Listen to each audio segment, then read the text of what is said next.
Radhe Radhe friends. जय श्री कृष्णा। जय माता दी। मैं कृष्णा आप सबका स्वागत करती हूँ द स्पिरिचुअल ऑरिकल्स के पेज पर। तो आज हम देवशयनी एकादशी की कथा सुनते हैं, जिसे पद्मा एकादशी भी कहते हैं। इस व्रत का फल उत्तम है, महायज्ञ के सम है। तो भक्तजनों, आज हम आषाढ़ मास की शुक्ल पक्ष में आने वाली एकादशी, जिसे देवशयनी एकादशी कहते हैं, उसकी कथा सुनेंगे। इसे देव प्रबोधिनी एकादशी भी कहते हैं। और आज से ही चातुर्मास का आरंभ भी हो जाता है। लोग निद्रा में चले जाते हैं तथा देव उठावनी एकादशी को ही योग निद्रा से बाहर आते हैं। इन 4 मास के दौरान कोई भी शुभ कार्य यानी विवाह इत्यादि नहीं किए जाते। तो आइए सुनते हैं देवशयनी एकादशी की परम कल्याणकारी कथा। आषाढ़ मास का शुक्ल पक्ष ही चल रहा था। युधिष्ठिर भी सुनना चाहते थे एकादशी कथा। कथा सुनने श्री कृष्ण के ही पास आते हैं, क्योंकि धर्म का मार्ग पांडवों को वही दिखाते हैं। श्री कृष्ण के पास आकर युधिष्ठिर पूछते हैं, एक प्रश्न आया है श्री कृष्ण मेरे मन में। आषाढ़ शुक्ल पक्ष की जो एकादशी है, मुझे उसकी कथा सुननी है। श्री कृष्ण युधिष्ठिर को फिर कथा सुनाते हैं। कहते हैं, हे धर्मराज, आपने अति उत्तम प्रश्न किया है। मुनि नारद ने भी ब्रह्मा जी से यही प्रश्न किया था। फिर ब्रह्मा जी ने भी मुनि नारद को यही कथा सुनाई थी। उसी कथा को आपके सामने मैं दोहराऊंगा। देवशयनी एकादशी का गुण बतलाऊंगा। इसका व्रत करने से स्वयं विष्णु भगवान अति प्रसन्न होते हैं। लोक और परलोक सुधारे ऐसा है ये व्रत महान।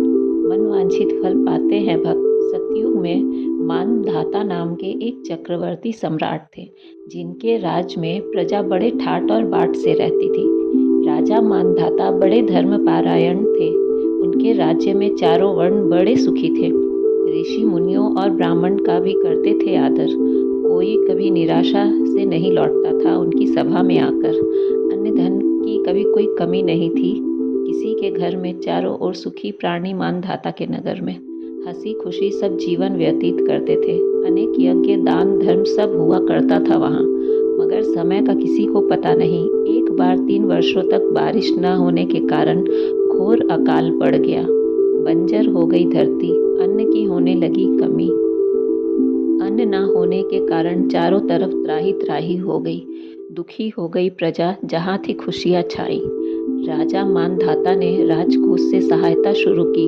सबको धन तो मिल गया, पर खाने को अन्न नहीं मिल रहा था। अन्न के बिना तो किसी का जीवन ही संभव नहीं था।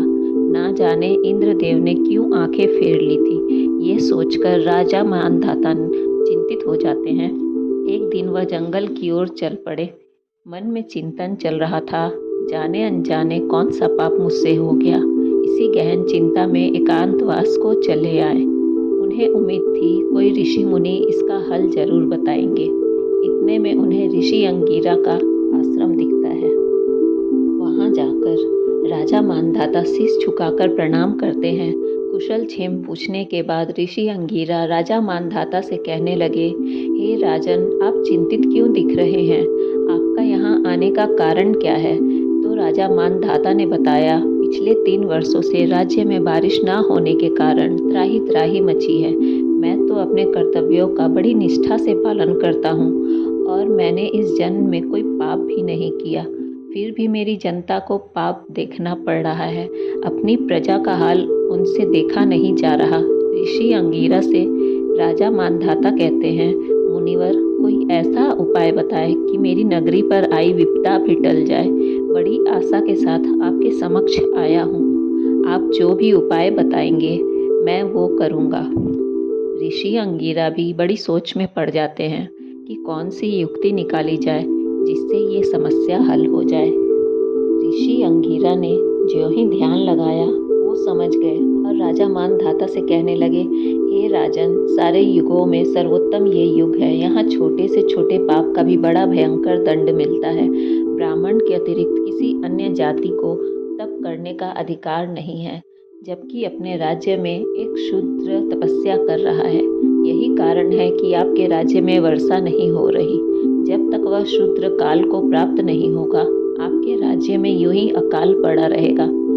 राजा मानधाता कहते हैं, हे ऋषिवर, उस शूद्र को तपस्या करने से मैं रोक नहीं सकता और ना ही उसका वध करने का आदेश दे सकता हूँ। कृपा करके आप कोई दूसरा उपाय बताएं। राजा मानधाता कहते हैं, अपना अपना मत है, ईश्वर का ही भक्त होगा कर रहा जो तप है। मैं जानता हूँ आप बड़े सिद्ध तपस्वी हैं, मुझे बताइए ऋषिवर, क्या कोई और भी युक्ति है? क्योंकि राजा मानधाता बहुत ही दयावान थे, तो ऋषि अंगिरा ने उनके प्रस्ताव को मानकर फिर से ध्यान लगाया और उन्हें सुझाव दिया पद्मा एकादशी का व्रत करने का और श्री नारायण की कृपा पाने का, जिससे राज्य पर आया संकट भी टल जाए और आपको कोई पाप भी न लगने पाए। ऋषि अंगिरा ने जैसा राजा मानधाता से कहा, पूरी विधि विधान से राजा मानधाता ने वैसे ही व्रत किया। श्री हरि विष्णु प्रसन्न हुए और उन पर उपकार किया। राज्य में अगले ही दिन बारिश हो गई मूसलाधार। नगर के वासी खूब खुशी मनाते हैं।